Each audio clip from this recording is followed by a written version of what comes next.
Les habla Pocho Salcedo y damos la bienvenida a nuestra audiencia en Latinoamérica y de costa a costa aquí en los Estados Unidos continental y en Hawái. Una vez más, explorando con ustedes el ADN de las noticias regionales e internacionales. Continuamos con nuestra serie destacando aquellos individuos y organizaciones que han respondido a los desafíos de COVID-19 con innovaciones. Hace poco visitamos Surat City, India y Budapest, Hungría. Hoy vamos a Odense, Dinamarca y Orlando, Florida, para conversar con dos innovadores que han introducido productos y servicios destinados a mejorar o mantener nuestra calidad de vida. And from our studios in New York, we welcome Klaus Risager, who joins us from Odense, Denmark. Klaus, welcome to the show. Thank you so much. Klaus Risager, CEO at Blue Ocean Robotics, the world's first robot venture factory, PhD in robotics and artificial intelligence, and has more than 30 years of experience with professional service robots with expertise in development, innovation and entrepreneurship. Has given more than 250 talks about robotics around the world, and has held many positions related to robotics at international organizations such as EU, International Federation of Robotics, and Euron Europe. Holds several awards and prizes. We will start right away and let us have a snapshot of the big picture. Blue Ocean Robotics develops, manufactures, and distributes professional robots that work in the healthcare, hospitality, construction, and agricultural industries. Why is it that you focus on those particular areas?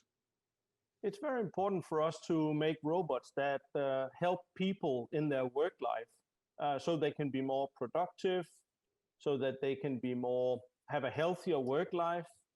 And these areas of the market, here we see people with a very low wages, very low income, and very hard jobs. With the robots, we try to turn that around so that they can create a career, they can get good jobs because they have tools that can work for them. And robots are basically just advanced tools that can help them do their jobs better.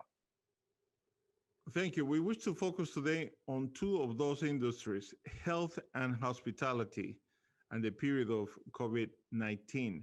We see your products on the screen. Tell us about your products operation, please.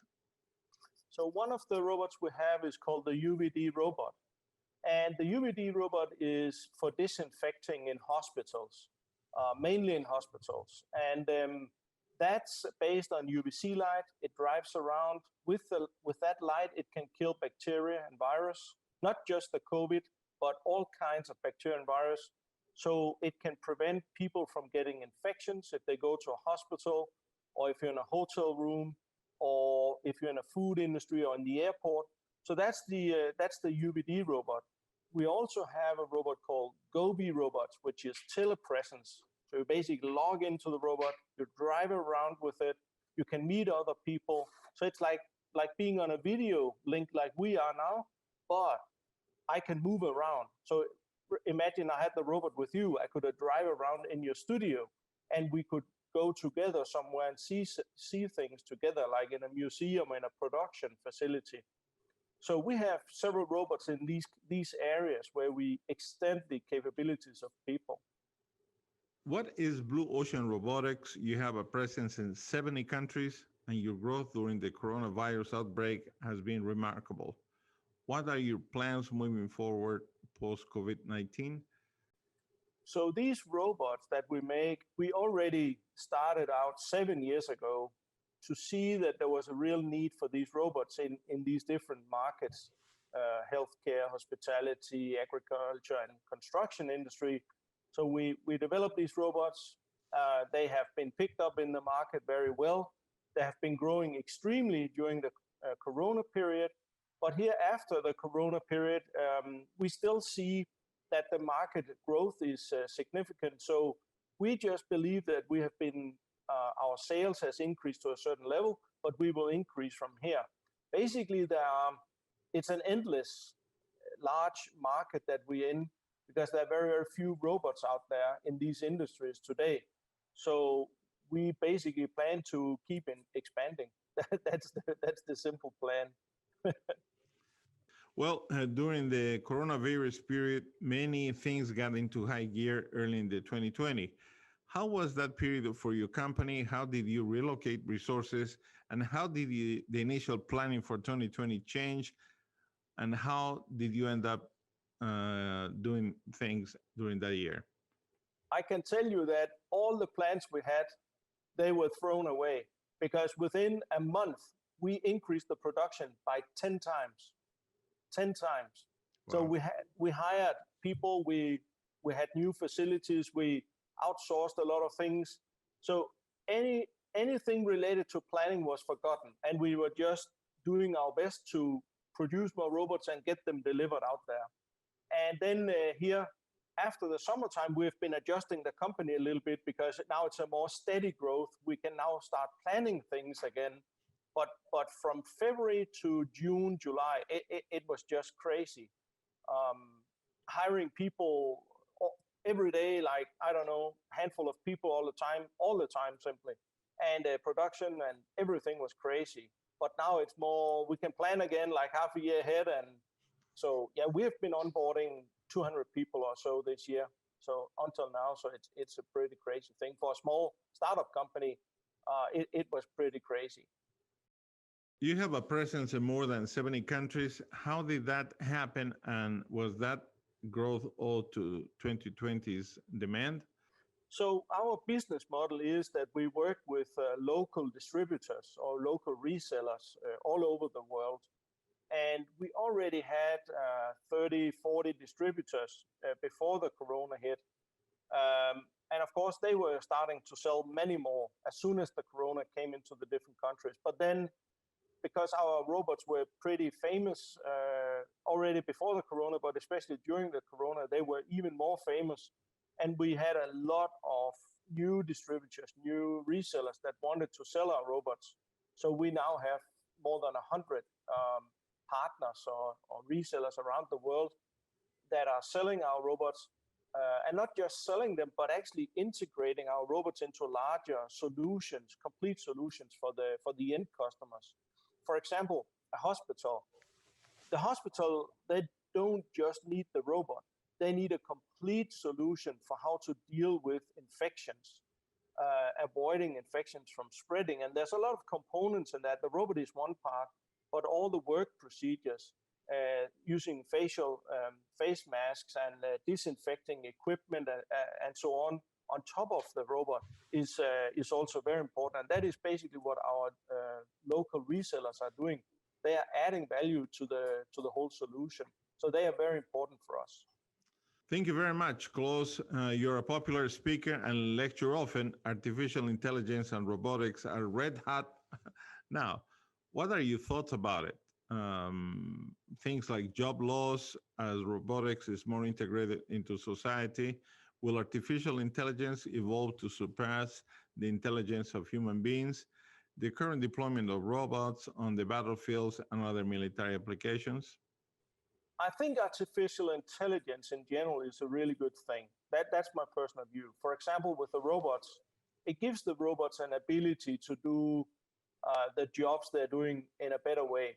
For example, artificial intelligence is used in our robots to make them more safe, to make them more reliable, because their behavior can be, they adjust their own behavior. For example, the speed and acceleration and the way they move in a way which makes them reliable. People see our robots as reliable because the AI or the artificial intelligence part of it is able to adjust its own behavior.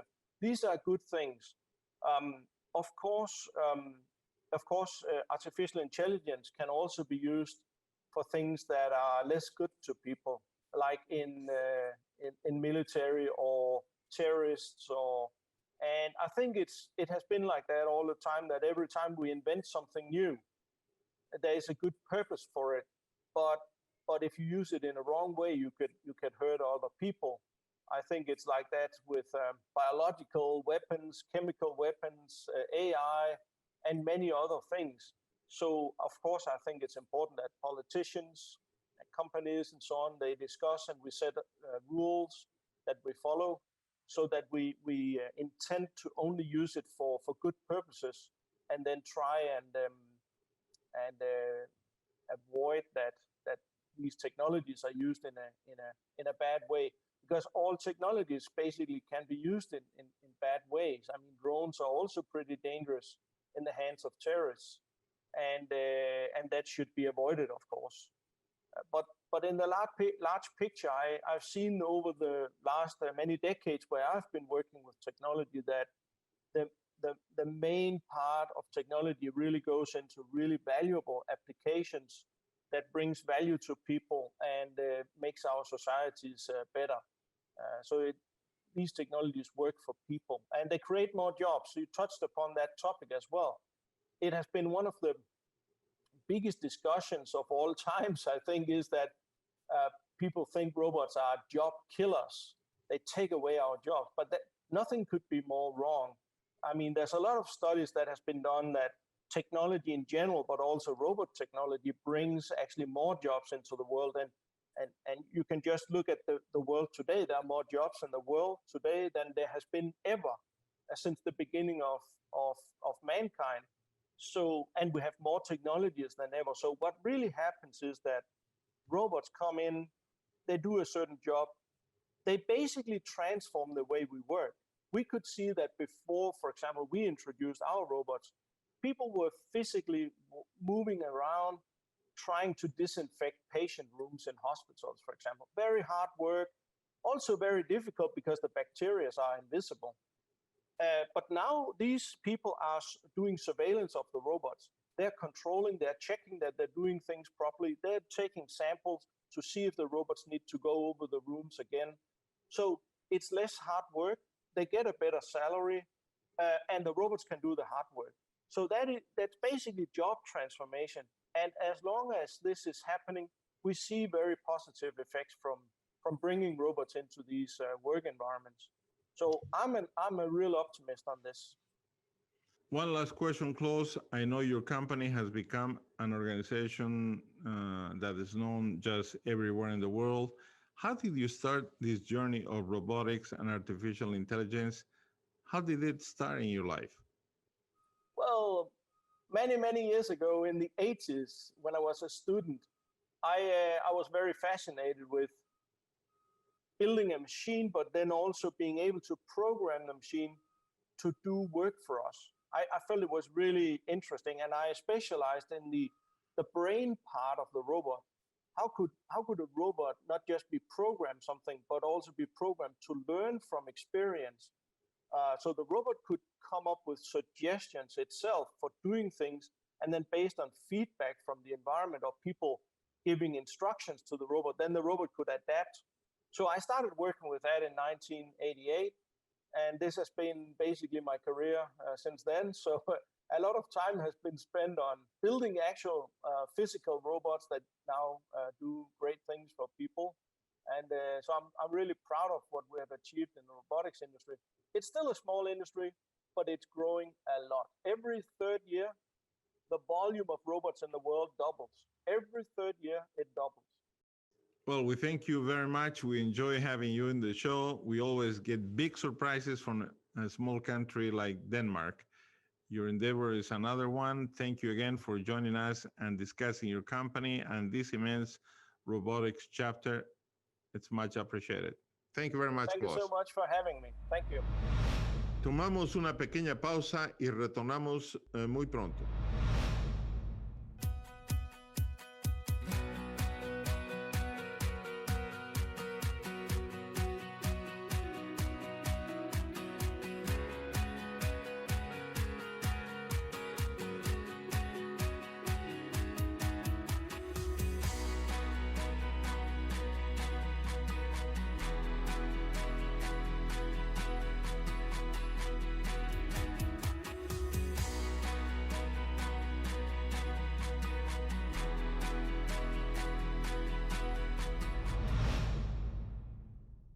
Aprovechamos esta oportunidad para saludar a dos de nuestras estaciones en los Estados Unidos, Princeton TV en Princeton, New Jersey y Big TV en Berkeley, California. Gracias por tenernos en su programación. Bueno, y ahora vamos hasta Orlando, en el estado de Florida, acá en los Estados Unidos, y tenemos mucho gusto en tener con nosotros a Melina Torrico. Ella tiene un servicio que es interesantísimo, y vamos a conocer un poco más acerca de Global Voice. Melina, bienvenida al programa. El gusto es mío. Gracias por tenerme. Born in the United States but had the opportunity to live for 7 years in Bolivia, South America, at a very young age with her parents and younger sister. Melina Torrico has been the founder of the Global Voice, a successful translation interpretation company that connects many languages to one voice.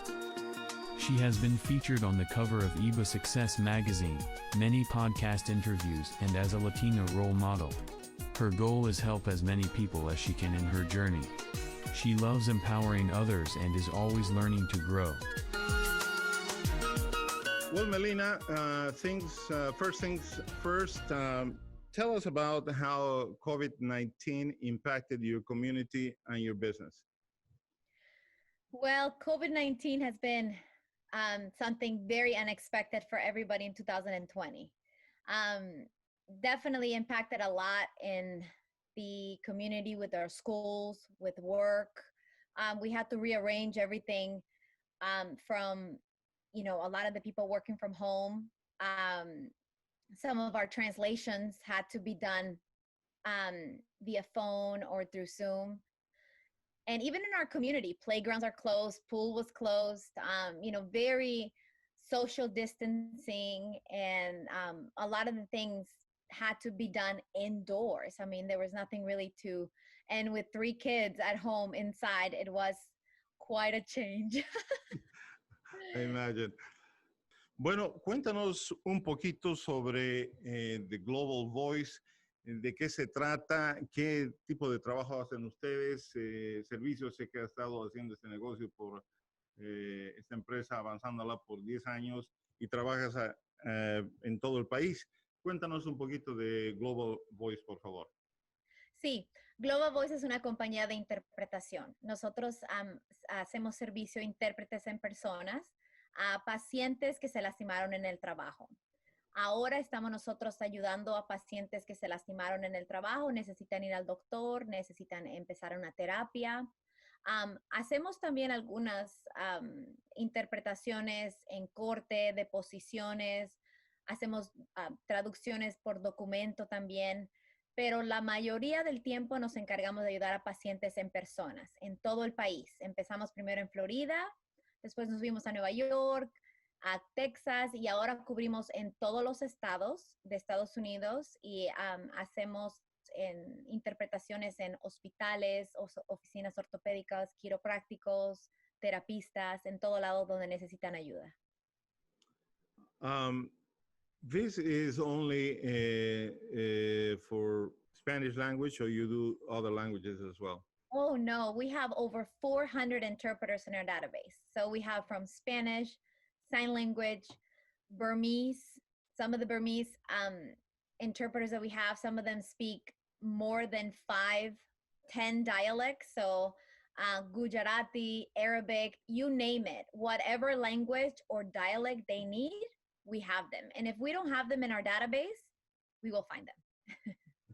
Aproximadamente, solamente 20% de la población de Estados Unidos, de aproximadamente 330, 340 millones de personas, es bilingüe, sí.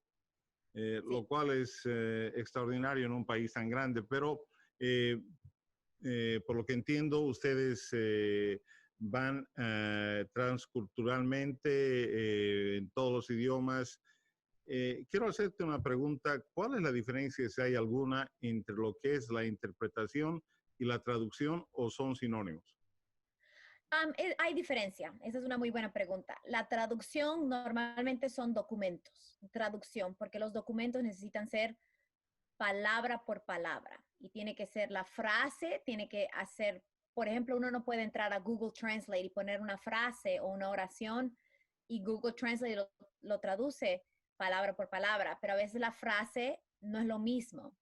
Interpretación, cuando uno va a las oficinas en persona, es cuando el doctor habla y puede decir un párrafo completo hablando de cómo curar o qué terapia necesita. Y el intérprete agarra de ese párrafo y hace la interpretación de lo que ha dicho el doctor. O sea, no es palabra por palabra, pero es una interpretación de lo que dice el doctor. Entonces es diferente. El documento realmente es palabra por palabra y el otro es más párrafo y párrafo, como una conversación. Melina, de todas las cosas que hubieras podido haber hecho, tú entraste al mundo de las comunicaciones interculturales, a prestar un servicio tan importante en este país. ¿Cómo comenzó esa inquietud? ¿Cómo comenzó ese deseo de entrar a este mundo que es bastante complejo? Tú ya lo dijiste, hay cantidad de idiomas y muchos idiomas tienen sus subdivisiones en dialectos, pero ¿cómo entraste a esa caminata? Bueno, yo siempre he querido trabajar en servicio. En todos los trabajos que he tenido, desde que he cumplido 16 años, he empezado a trabajar como servicio al cliente. Siempre me llamó la atención ayudar, estar enfrente de la gente. Y inclusive yo fui a college, ¿no? Para salirme de massage therapist, ¿no? Para masajear y todo. Y me fue bien, pero cuando empecé a trabajar, y justo fue mi papá el que me consiguió el trabajo en customer service para ayuda al cliente. Era en una compañía que ayudaba al paciente, a pacientes con transportación, que tenían que ir, estaban en una silla de ruedas, tenían que ir a otra facilidad, necesitaban un viaje en avión, y ahí empezó, como me empecé a dar cuenta que mucha gente necesita también intérpretes. Y en esa compañía no se dedicaban solamente a los intérpretes, se dedicaban más a transportación. Pero cuando vi que había mucha demanda de intérpretes y nació mi hijita y ella era chiquita, y dije, ok, yo quiero abrir una compañía porque no sé, esta compañía es tan grande, pero se ayudan más en transportación y no ayudan tanto en interpretación, y había una demanda muy grande. Entonces dije, ok, yo puedo comunicarme con esas facilidades, estas aseguranzas, y yo ofrecer un trabajo de interpretación. Y así, poco a poco empezó mi mente a cranear y dije, ok, ¿cómo empiezo este negocio? ¿Con quién me comunico? Y poquito a poquito así empecé. Bueno, you have covered tremendous territory. You have a database of people that are qualified. What is next for your business? What do you expect to be the next platform of growth in your business? So we have expanded to many cities and states, and we have such a big database of interpreters. My next goal and my next vision is to have a call center, based out of Orlando, and of course have different call centers in in major cities in the United States that could also help find interpreters. Of course, with the technology advancing, with everything with COVID, we realized that technology, and it's a big part of this type of business. So another goal other than the call center, we would love to have an app and do it virtually. So maybe the Global Voice could have something that if they require an interpreter, they just click and we have an interpreter on standby, whatever language, whatever dialect, and we can have, someone available right away.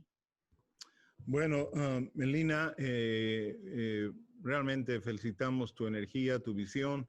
Es un desafío especial siendo mamá, siendo ejecutiva y además organizando, porque me imagino se debe necesitar muchísima organización para avanzar un proyecto de esta naturaleza, y lo haces con muchísima excelencia. Queremos felicitarte. ¿Algo más que quisieras agregar en esta conversación?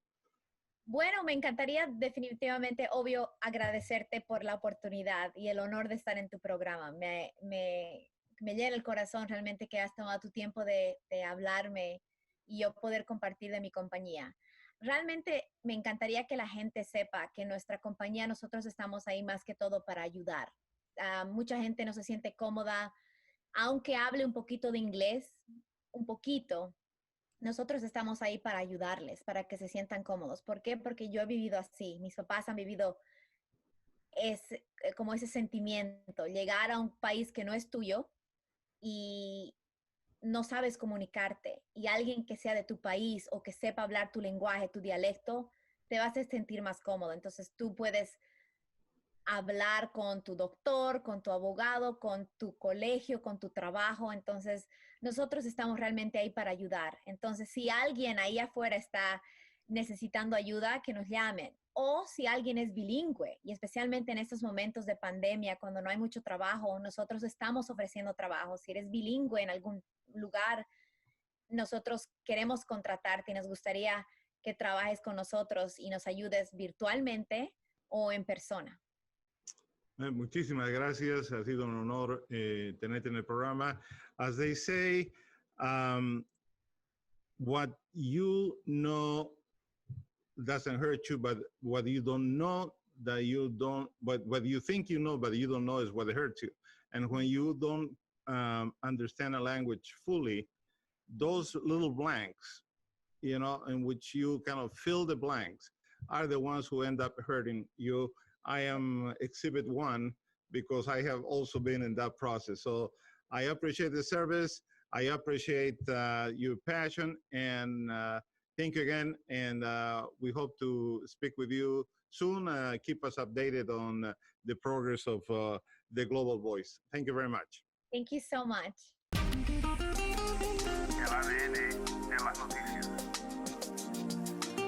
Cada innovación es la respuesta a una necesidad en nuestro diario vivir, combinada con talento y perseverancia.